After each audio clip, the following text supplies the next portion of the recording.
Hi, everyone. This is Michaela Hamaker. I just want to welcome you to the webinar today.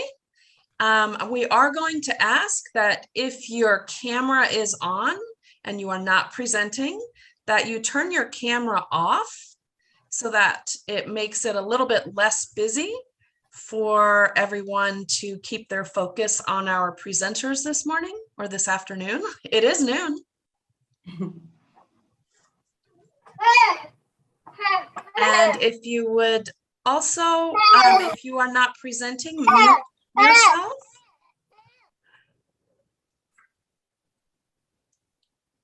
So if you're not presenting, we ask that you mute and turn off your camera.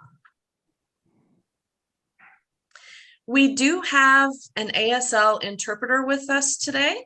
They are going to be taking turns, so we might need to pause the presentation just for a couple of seconds while they make their switch. We also have a CART provider who will be providing CART or captioning for you today. And so if that is something you would like to access, it has been activated and it is ready to go. So you should be able to see that. And if you don't, you can click the closed caption button or the subtitle button at the bottom of your Zoom screen where you have the choices in that toolbox and get that activated. We are going to provide the opportunity for some questions and answers. If you have questions, we ask that you put them in the chat box, and we will make sure that those questions get asked to your presenters today. If it is relevant to the current slide or to the current topic that's being discussed, we'll stop and allow that question to be answered. But if something that could be answered at the end or it's more of a general inquiry, we'll wait and we'll be sure to have some time with Sarah, Kathy, and Lana at the end to get all of those answered. I think those are all of the housekeeping tips we have for this morning or this afternoon. I did it again this afternoon. So I think we're ready to start our webinar. So I just want to officially welcome you to our August webinar series with Texas Hands and Voices Guide by Your Side, Back to School Tips from a parent and teacher perspective. So we have three incredibly knowledgeable and wonderful presenters for you today, and I'll let them introduce themselves when we begin the presentation. But just quickly, Sarah Covert, teacher of the deaf, also deaf hard of hearing guide with the Guide by Your Side program. Kathy Bartlett, teacher of the deaf, and Lana Nissen, parent, also with the Guide by Your Side program. So thank you all for being here. They met and created some practical tips from their perspective, which might be helpful for you or some families that you're working with or friends with, or anyone you think that might, these tips might be helpful. We encourage you to share that. This webinar is being recorded and will be posted on our YouTube channel for access later on. So I think we are ready to go. We have Teresa Banda, our executive director, on with us today. She's going to be working in the background, pulling up and sharing the screen for the PowerPoint presentation today. But I wanted to also welcome Teresa Banda, executive director with Texas Hands and Voices. And I would also like to acknowledge that the Texas Hands and Voices Guide by Your Side program is funded by the Texas School for the Deaf Statewide Outreach Center, and we're thankful for that collaboration as well. So I am going to turn it over to Sarah, Kathy, and Lana to give them to get ready. I think they each have a slide on the PowerPoint they've presented or created. There is a QR code that will be popped up onto the screen at the end of the webinar, and you'll be able to scan that with your phone, and the presentation can be easily downloaded or accessible in that way. So all of these resources that will be covered will be easily accessible to you at the end of the webinar. I think we're ready for screen share, Teresa. I'm going to turn my camera off unless you need me, and I'll be monitoring the questions. And I will turn it over to Lana, Kathy, and Sarah.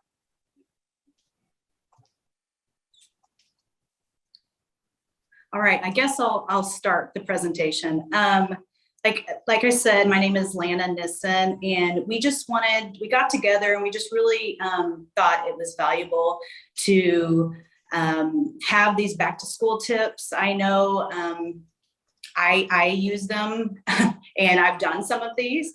And so it's nice to hear from teachers what works, and then maybe from a parent that's tried it last year. So let's jump in, I guess. Let's go to the next slide. So I am Lana Nissen. Like she said, I'm a parent guide with Guide by Your Side program. I live in the Central Texas area, and I was once a high school teacher up in Keller for 10 years. And now I stay at home with my kids. They're both in school full time this year. So I'll have a little more free time, but then not really, because I'm a guide and then I'm a PTO coordinator at my kids' school this year. And then I have 2 deaf and hard of hearing kids. You'll see at the bottom there. My son is going to be in 1st grade, and my daughter is 4, and she'll start in a full day pre-K program. And my husband's name is Jonathan.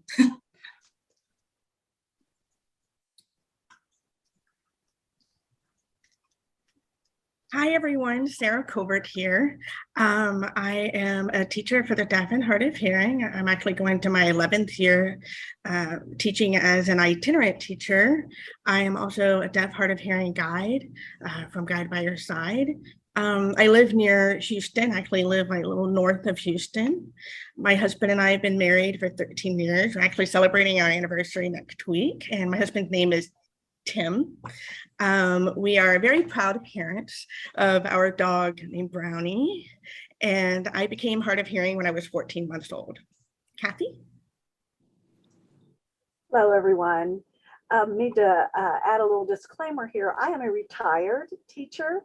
I worked in the Central Texas area as a pre-K teacher, deaf education classroom teacher. I worked as an itinerant. So I've worked with students of all ages and ranges of hearing status, and really appreciate that experience.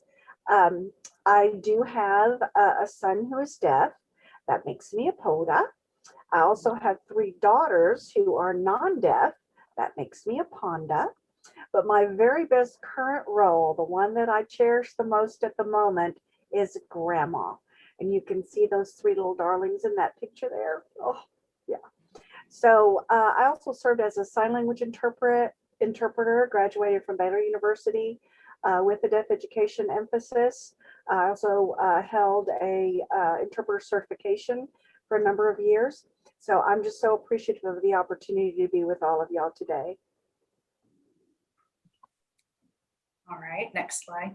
Okay, so to kind of start this off, I think we all know this, but not every deaf child fits into a certain, school route.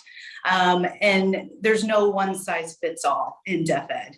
And so I just wanted to state that. I also wanted to state, I don't know everything. I am very new to all this.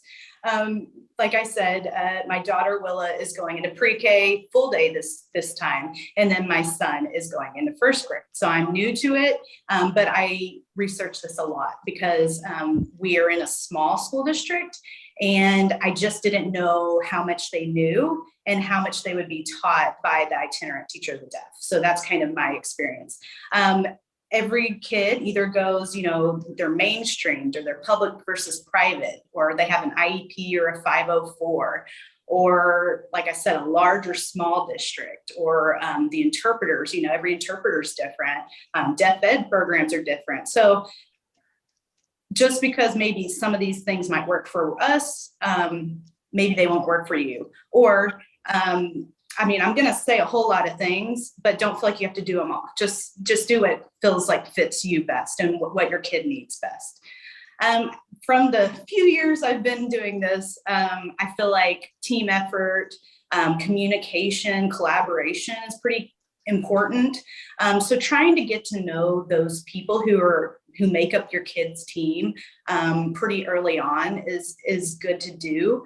It can be hard because staff and stuff changes at times. Or maybe your kid's so young, if you ask them, hey, who did you talk to today? They're like, I don't know. That's what my kids do. And so kind of knowing your team is good. And then maybe before school starts, try to figure out that team. So you could contact the principal, or you could reach out to the special ed coordinator, because I know a lot of you will have the special ed coordinator working on your case, your kid's case. So maybe if you ask them, hey, who's going to be the teacher of the deaf? Who's going to be maybe the therapist coming in? And they might not know that yet, but maybe they will. Who's going to be maybe the aides in my kid's class or the interpreter?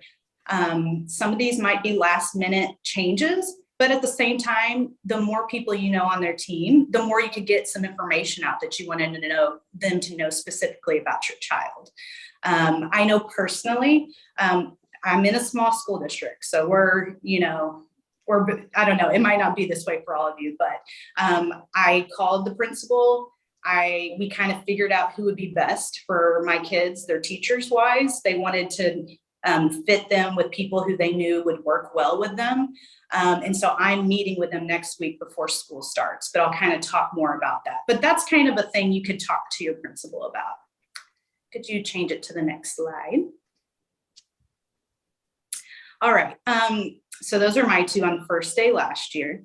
But so I said, maybe try to meet with your teacher. This is something that worked well for me. Once again, I don't know how your districts are. I don't know if they're letting parents on campus yet. So I understand if that's not available to you.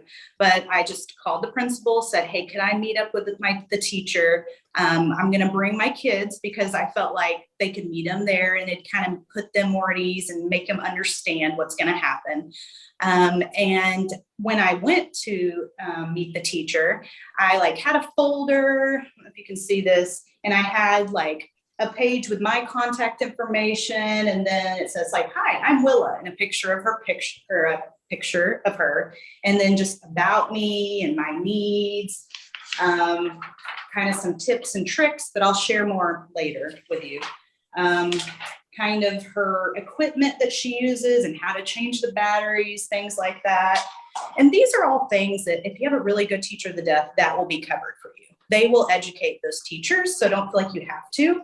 But like I said, I was new to this district. I didn't know what the itinerant teacher of the deaf was going to do. So I just kind of educated. That's probably the teacher in me though.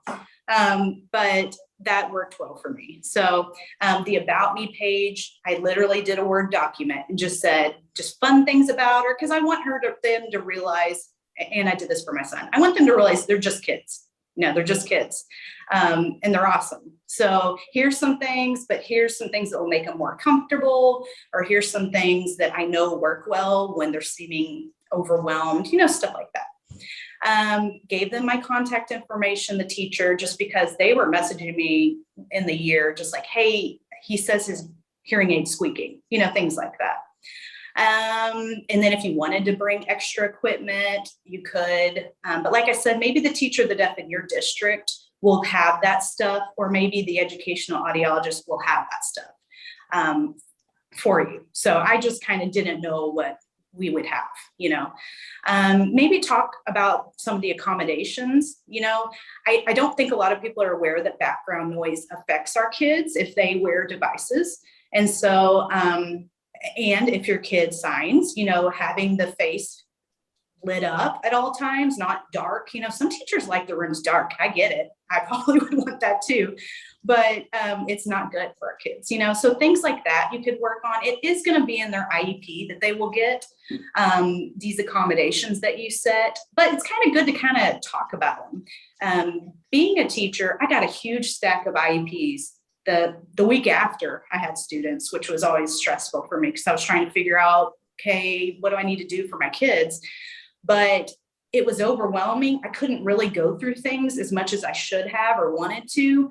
And so if you meet with a teacher or email the teacher, if you can't meet with them, that will kind of ease that stress on the teacher a little bit. Most teachers want to do what they can to help kids. And so that's something that I would suggest. Let's see. I also emailed after we met, I emailed a few videos, and this is going to be on another slide. I emailed a few videos about the importance of wearing the Rogers system, and what is a cochlear implant and things like that. And they found that helpful. They told me, oh, that was actually helpful. I've actually emailed some of these things to my family, because it's like some of my family sometimes are like, he can hear, he's fine. And when I sent this, they were like, wow, that really actually explains. It's going to be the first video on the slide. I sent it to them and they were just like, that helps us understand like how much the background noise is like affecting what he hears. So I don't know, if your kid wears hearing aids, that's a good video. What else? I'm not going to talk much on this because Sarah's going to cover this, but maybe showing the teacher your child's audiogram. They won't get it. I hardly get audiograms at this point. I've been in it for a while, but kind of showing them, hey, these sounds are hard for them, because that might help them understand, hey, when we're learning to read, he's not saying TH well, things like that. And if you're explaining this is where he has trouble hearing, that will be really helpful for the teacher. And then telling them about listening fatigue, which I'll share in the next slide.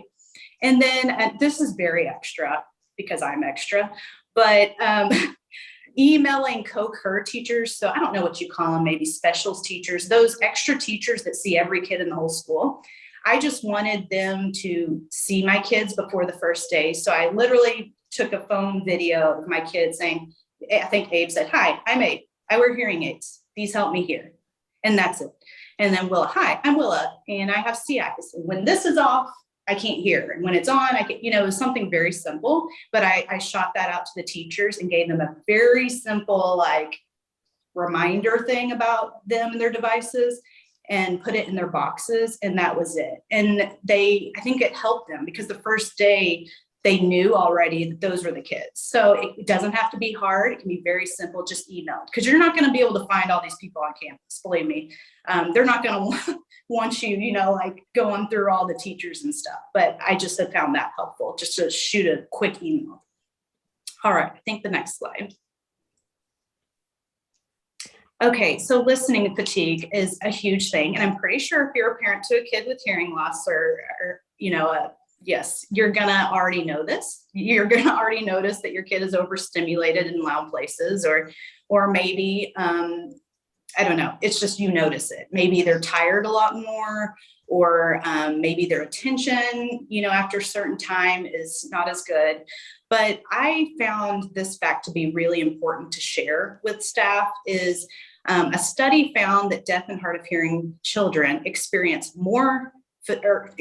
fatigue more than children with cancer, arthritis, diabetes, and obesity. So it is a very real thing that our kids have a hard time with fatigue. They're taking in so much in difficult ways. If your child signs and doesn't use any technology, they are just having to be on alert at all times.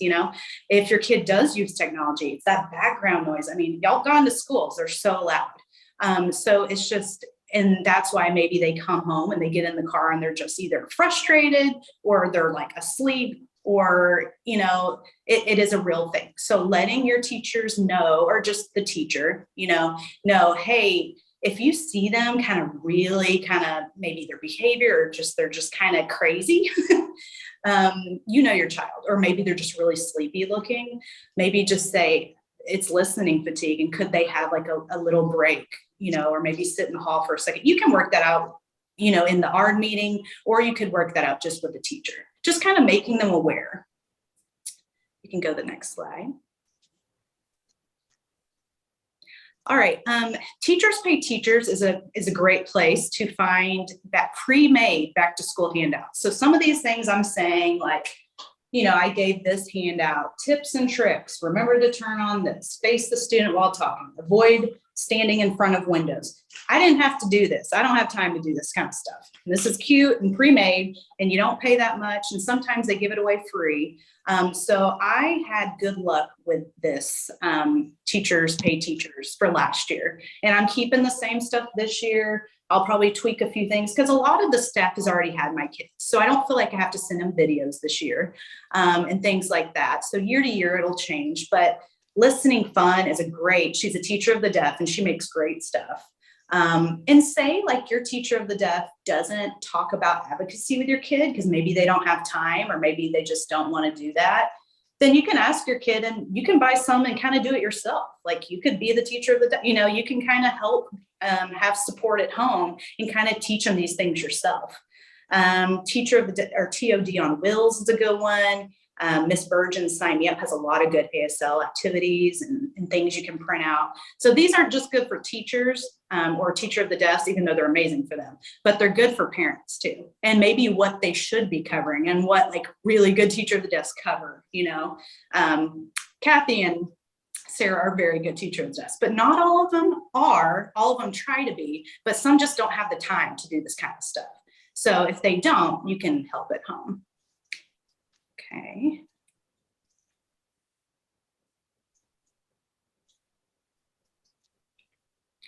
All right, so these are the videos I was talking about that you could email to teachers, you could send to families, your own family. That top one is really good. It's old, but it's pretty impactful. That's about the importance of wearing the Rogers system or the FM, the microphone that sends to your kids.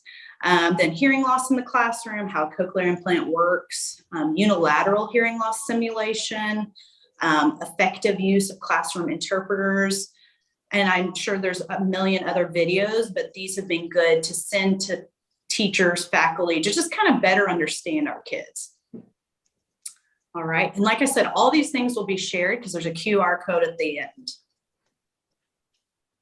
All right.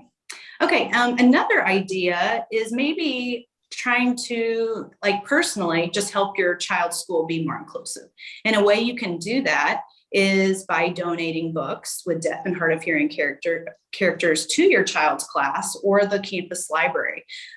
There are tons of books and just new ones all the time. It's hard to keep up with because we have a book list that we've put together, and it's that QR code in the corner right there. It's a book list of all books with deaf and hard of hearing characters. I know we've missed some we've missed some, but they're split up into age groups and things like that. And then also, if you buy books on Amazon, that website right there, Supporting Success for Children with Hearing Loss, that has a synopsis of the books, how much the books cost, and direct links. So that's a good place to go to. But the QR code book list is tons. It's tons of books. If you don't have a teacher of the deaf, say you're at a private school, sometimes they don't have teacher of the deaf, that come in and work with your kid. You could speak to the class. I know of a lot of parents who come, set up a time, talk about their kids' hearing aids or talk about their kids' deaf and what the interpreter does, and kind of in a fun way, maybe read a book to the class. There's ideas on that link, the listeningfun.com link. And she tells what she talks about in services to teachers. And so say your teacher of the deaf doesn't do that, you could maybe ask the principal, hey, could I have 5 minutes to talk to the staff? And there's ideas for you there. And then another way is maybe buy the teacher some class posters or little stickers or whatever, cards in that little square right there in the corner. It has flashcards, and these are both deaf artists. Language Priority is t-shirts and stickers, and they're really great for deaf ed stuff. And then 58 Creativity is also a deaf artist, and she does a lot of beautiful artwork that you could buy for a classroom. Just a suggestion, not a necessity. All right, next slide.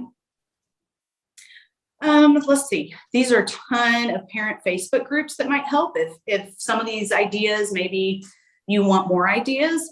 A lot of these parents of deaf kids, parents of children with CIs, parents of, all those are just parents that are constantly like, hey, does anyone have a back to school handout that we could use? There's a lot of those kind of things, or a lot of pages that are helpful in that way. And then, I don't know, there's tons of them. Some of these might be Instagram, some of these are Facebook groups, but all these are very helpful to give you new ideas. All right, next slide.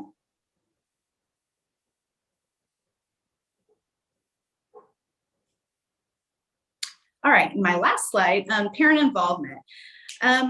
We all know, I think my phone's sliding here. Sorry if you've seen not even my face during all this. So parent involvement, I mean, some are going to be able to be more involved than others. You might not be able to volunteer at the school during the day because you have a job, and that's very valid. But it can also be just after school, or it could be emailing the teacher, just kind of, checking in.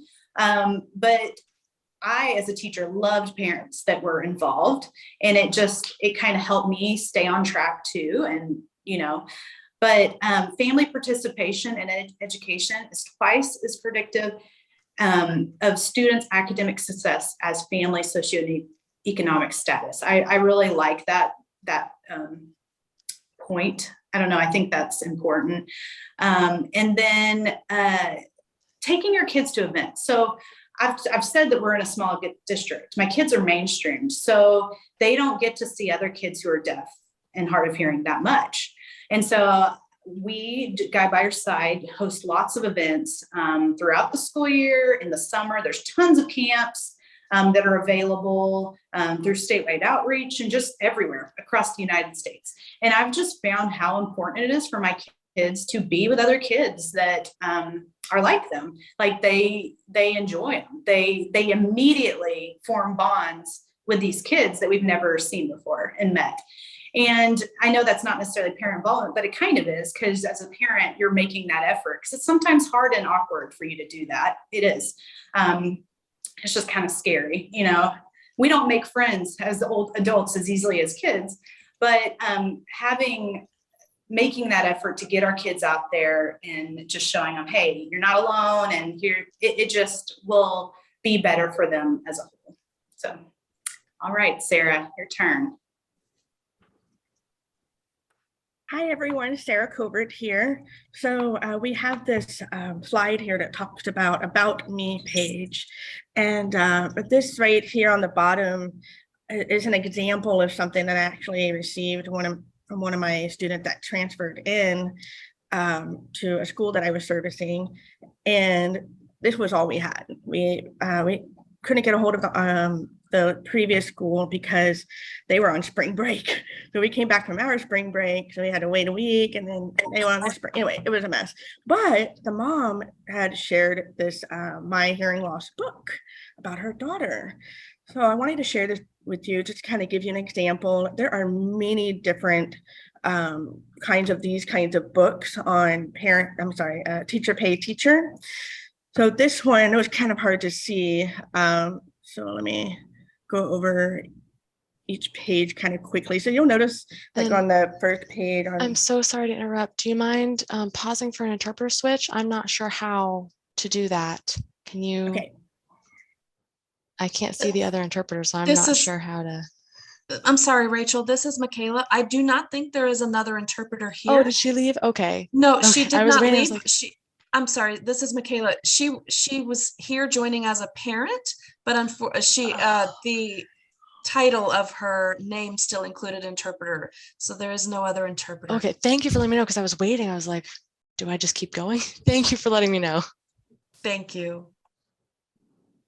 So Sarah Covert here. So if you notice on the first page, it has these things on the side, and so it's all about me, my hearing loss, my listening devices, and my audiogram. And then the next page, it has my self-portrait. So this little girl, she actually put her school picture there, which I thought was really cute. And when I got this, I think I got this on the first day she arrived, or maybe it was the second day.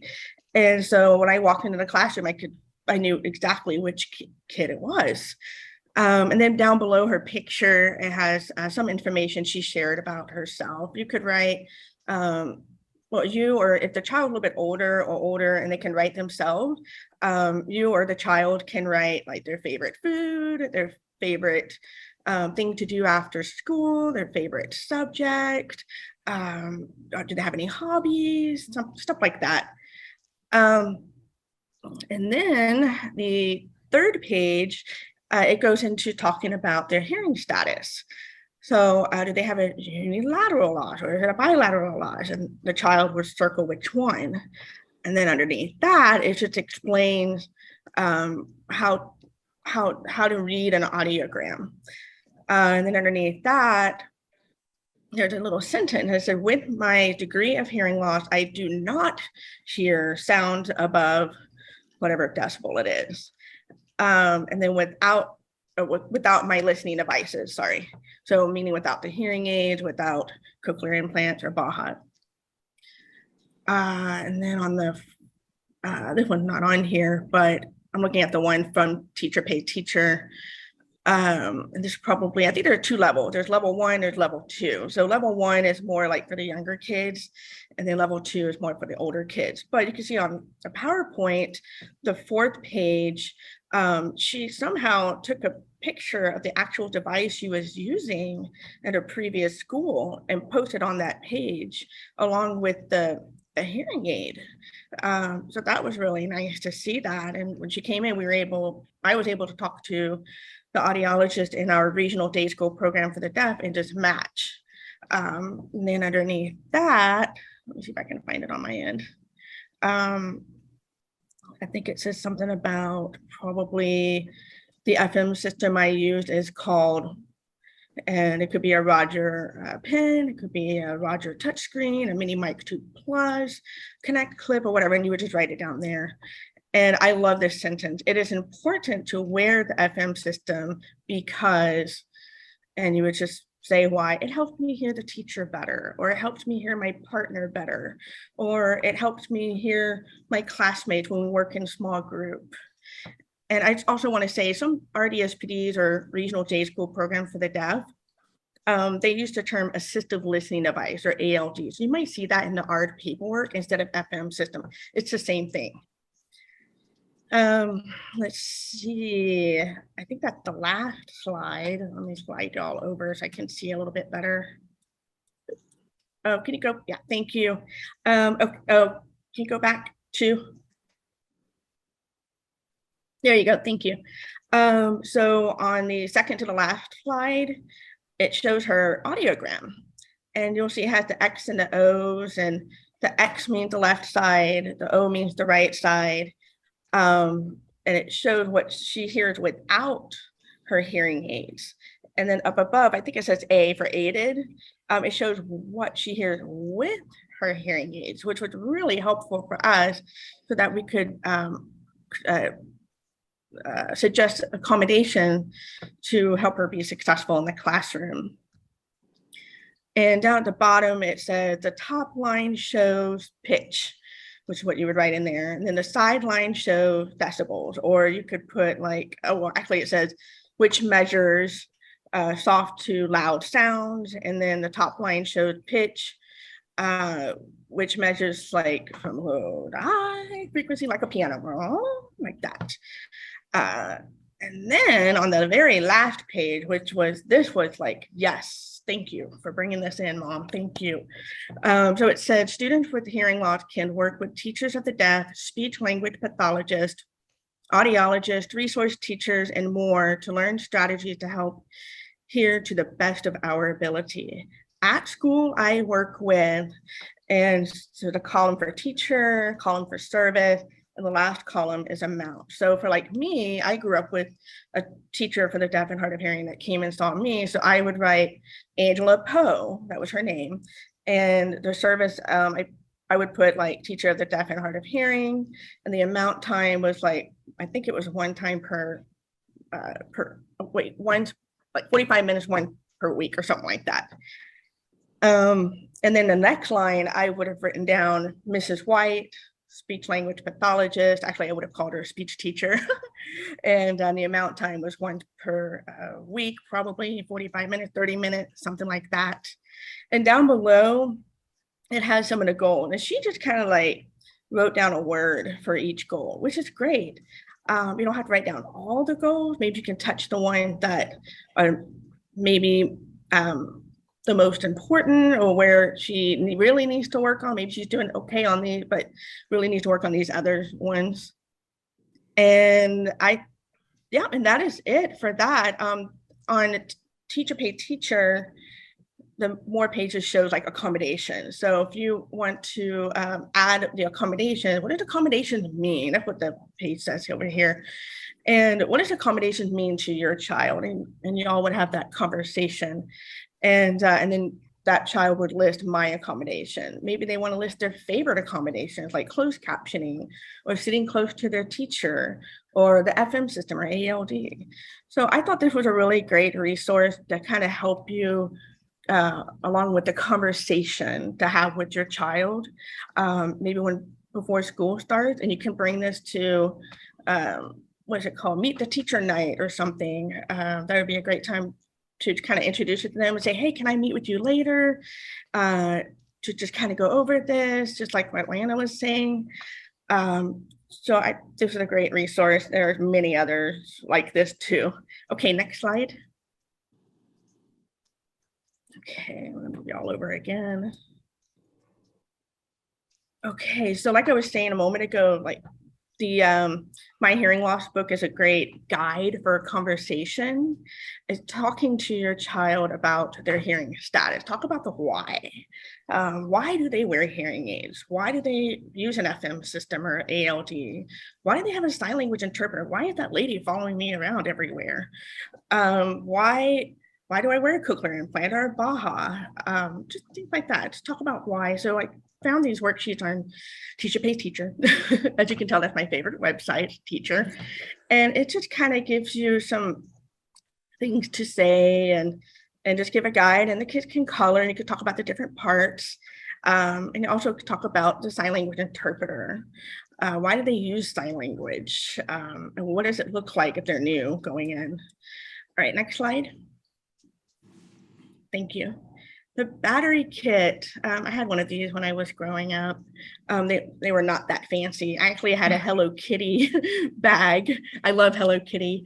And so I would keep my hearing aid batteries, and I would have like several packs with me. And I think back then, and still to this day, my batteries last about 7 days. So it's good to be mindful about how long do the batteries last, because teachers, my student teachers, ask me that all the time. And the nurses do too. So for the littles, you might want to leave the pack of hearing aid batteries with the school clinic. If you want to, just make sure you put their name on it. Or you might want to just leave it in the classroom. Sometimes I had students that would ask to go to the nurse all the time. And that's why I would get that question, Mrs. Covert, how long do batteries last? Oh, probably for Johnny over there, probably about 5 days, 7 days. Why? Well, he's been going to the clinic every day. Okay, so let's make some changes. Let's put it in the classroom and a teacher will be in charge of it instead of the nurse. So just keep that in mind. When I got older, in middle school and high school, I just put it in my backpack and just left it there. And sometimes I would change it in the classroom, or if I was too shy and my crush was in the classroom, I was like, can I go to the bathroom? And I'd go to the bathroom and change it out really quickly. And also there are expiration dates on the packs of batteries. So just keep an eye out for that. A lot of the hearing aids, for especially the little one, they have a lock on their battery door. So if you can provide an extra little tool for that, that would be great. I hate using paper clip. You can use a paper clip. It would just be nice to have that little tool. I think you can see it in a picture with the green box. That's the Phonak brand. I think they provide that. It's really helpful. All right, next.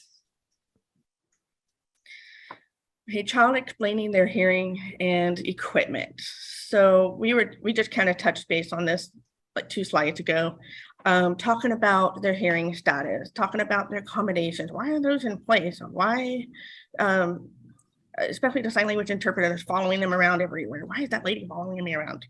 The closed captioning, learning how to raise their hand and say, teacher, can you please turn on the closed captioning for me, please? Having that confidence to do that too. And also when there's a communication breakdown, what do you do when you missed what Sarah said over here, And well, okay, well, raise your hand. Oh, what did Sarah say? You know, what was her answer? Things like that, to talk about different situations. Also, oh yes, the next paragraph, it says, show your child how to talk to the teacher about their listening devices, struggle with understanding, needing a sign language interpreter, troubleshooting. There we go, troubleshooting, and having a signal. So I grew up with the FM system as well in the classroom. As you can see, there's a picture of me right there.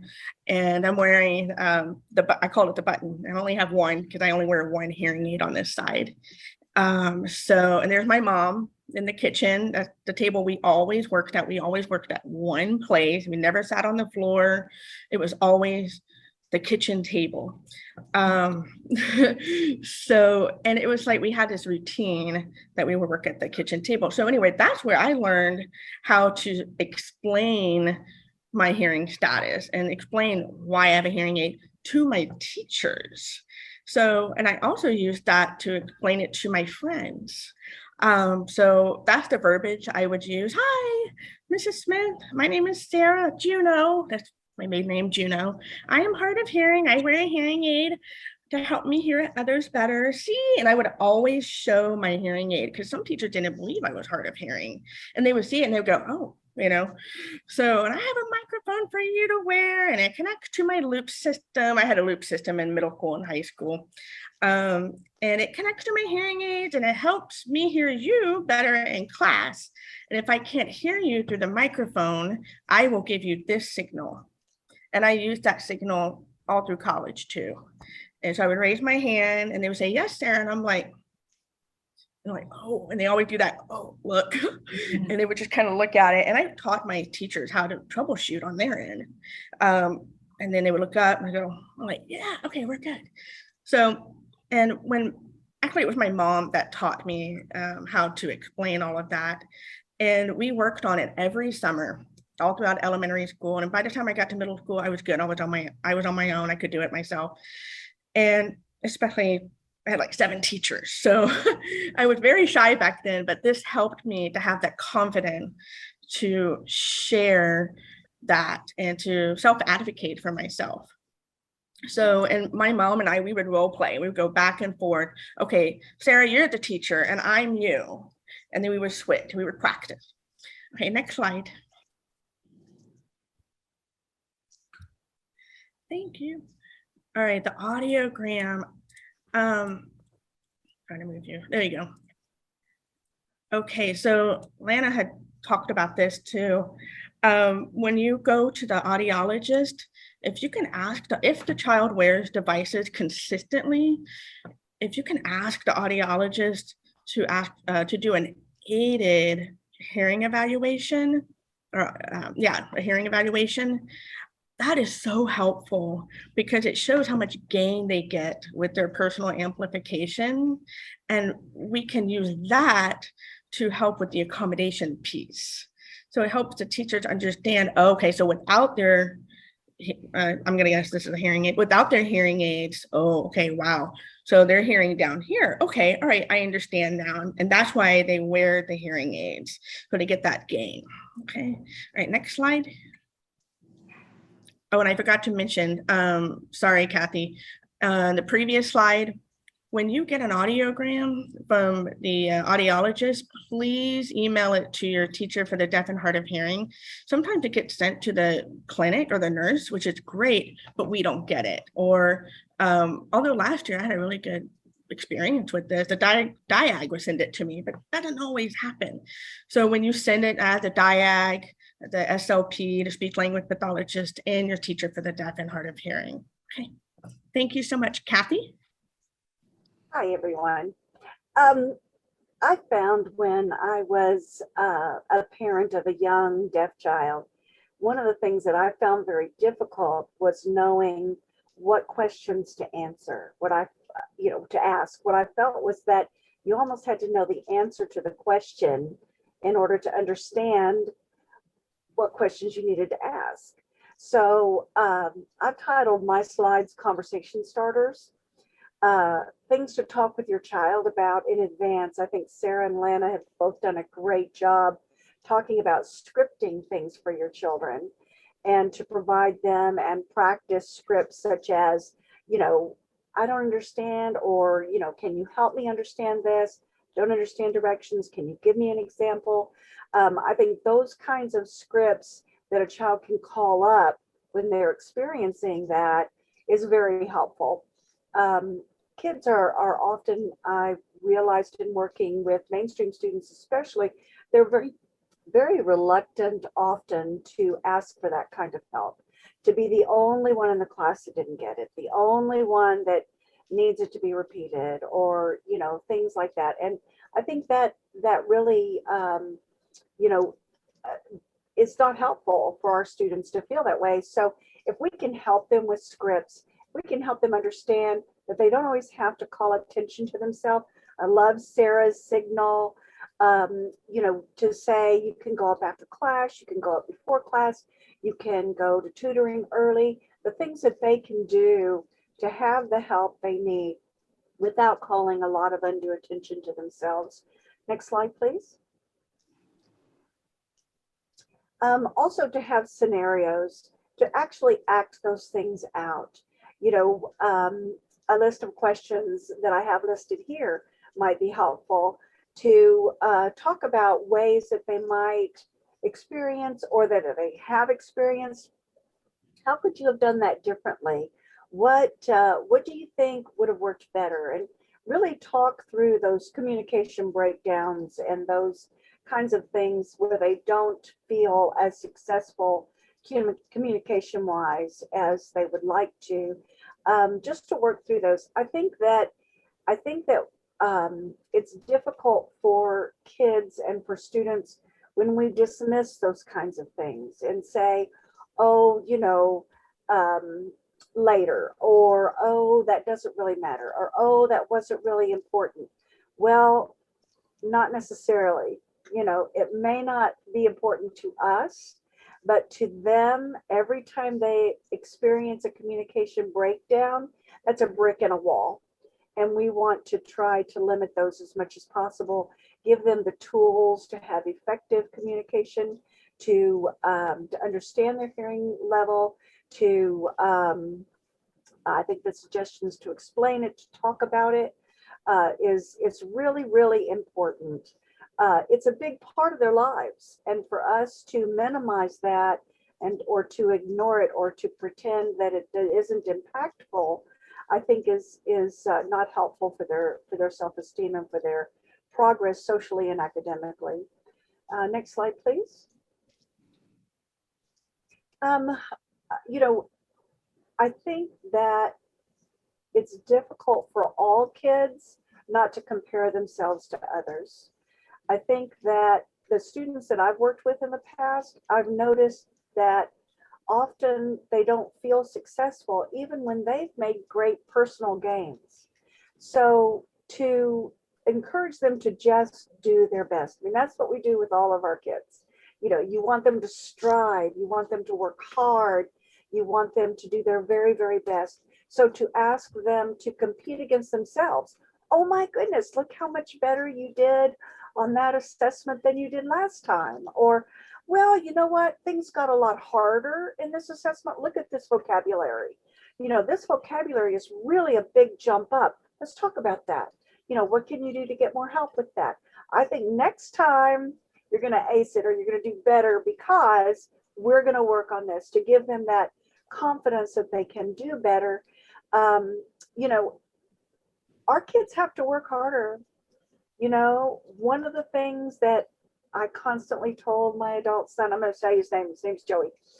I just tell him up front, hey, Joey, you know what? It takes more. It takes more for you to learn the vocabulary. It takes more for you to fit together those context clues. It takes more for you to make sure you understand everybody. And I get that. But, you're going to have to do that to be successful. All the way through his job in high school working at HEB, he had to overcome those things, to deal with those folks that didn't understand his hearing level, his hearing status. and so to prepare them very early on, not to try to sugarcoat it or ignore it or try to make it go away for them, but to help them to face those challenges and to understand they're there. Keeping our expectations high at the same time, knowing, where that struggle exists, knowing your child well enough academically, socially, language wise, to know where those breakdowns happen. And the reason I say that is because in our effort to have high expectations, I think sometimes we expect too much. We need to be positive about their accomplishments, strive to help them overcome the tough parts, but also not to compare them to, say, their younger hearing sibling who is at a higher reading level. That can be very demeaning for any kid, but for deaf and hard of hearing kids, I think that we can frustrate them. We can make it harder for them if we expect them to be like another child. We need to really, I think, really keep in perspective their capabilities, their needs, and what we can do to help them do their very best. Next slide, please. We do have back to school tips for you here. These are all really important. I encourage you to look at each one and read the print under the bold print. This is a fantastic tool provided to you by Texas Hands and Voices to guide you through working through your IEP, your relationship with your IEP. What exactly does that mean? How important is that? To understand and know that that is a legal document. Looking at that last point there on the left side, laws and policy. I mean, these things are things that your school is required to do in the IEP and the accommodations, and to know what those are and to stay on top of that. Next slide, please. Yeah, so, I titled this one, Every Little Thing's Gonna Be All Right, because it really is. I just want to encourage you as a parent of an adult child, there's going to be bumps and bruises along the way, but ultimately we can only make the best decisions we can make for today. Lana and I have talked endlessly about how we feel like every decision that we make along the way is make it or break it for our kids. It's like, oh my gosh, what have I done? And if things aren't progressing as quickly as you would like, I messed up this whole lot. We really need to give ourselves a break. And I think when I realized that personally was on Joey's wedding day, when I was able to look at him standing with his bride, a man capable, competent, able to provide for a family. We don't get that assurance or that feeling that we've made the right decision till those kinds of moments. So let's give ourselves a break right now and just say, you know what, I'm going to make this decision based on what I know right now, what I think is right now, but it should be an experiment. And based on data and progress, we can shift. And that's not an admission of failure. It's not an admission that we did something wrong. Ultimately, our goal is the same as is for all our children, and that's to have happy, healthy adults. And, our deaf child is going to see themselves as we see them. If we see them as broken, if we see them as defective, if we see them as something that, is less than, that's exactly how they're going to see themselves. So I was really thankful to have a woman in my life. All those years ago, 1990, Joey was 4 years old at that point. She told me that Joey was going to succeed in spite of me, not because of me, and that deaf people had survived hearing people since the dawn of time. And it really kind of helped to put it in perspective for me that Joey is an individual and he's amazing and he's going to do well, regardless of how I might mess up. So I just found that very freeing. I hope it does for you too. And the last slide. May I have the next slide, please?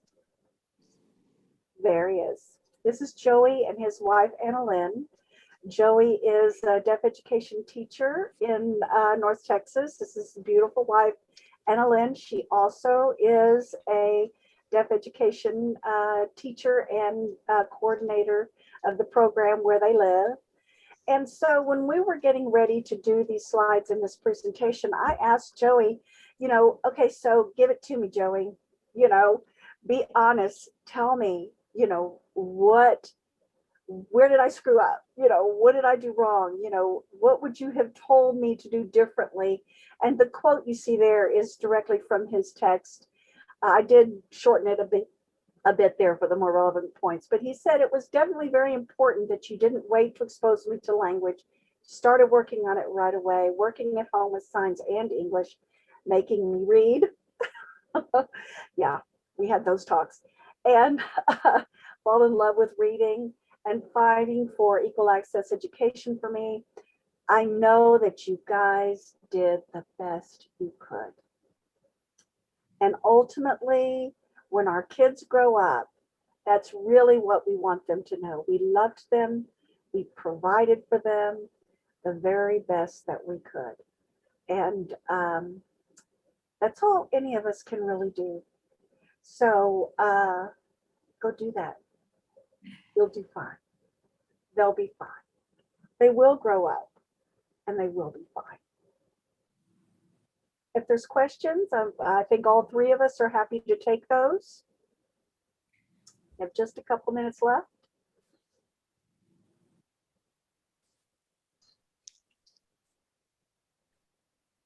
This is Michaela. There was a question in the chat box if this presentation was going to be shared. So I just want to point out really quickly here, there is a QR code that we're going to leave up for a minute here, give you guys a chance to scan that. We will also include this QR code in an email follow-up following today's webinar. So if you do not have a device in front of you in this moment, we'll be sure to send this out to you in follow-up. So I'll leave it up for a few more seconds.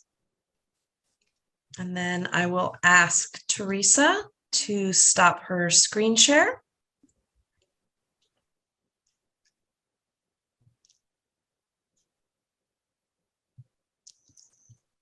And we have just a few minutes left. I wanted to thank Sarah, Kathy, and Lana for presenting their what was inside of their brains and sharing it with all of us. Reminding everyone that everyone's family is unique and their own experiences are so varied, but we thank them from what they've learned along the way and sharing all of those resources from those lists that were shared and created. We've been sure to include information that would be relevant and applicable to all families at all stages, phases, and communication choices for their child. We have a comment in the chat box thanking you for all of the information, tips, and websites. So I'm confident those will be put to good use.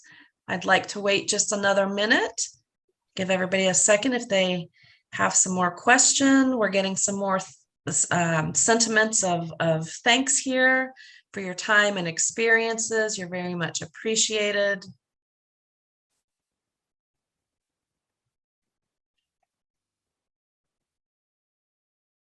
Okay, if no one else has any questions, we just want to thank you for joining us today. Our website will be posted on YouTube, so if you'd like to go back and watch it again, you can do so, but the PowerPoint will also be shared, so you'll have all of that information in a condensed format there. Lana, Kathy, Sarah, thank you so very much for being a part of this. and presenting for us as we make this journey to return back to school, whatever that might look like for all of our families. Thank you so much. Thank you for joining us today, and we will see you next time.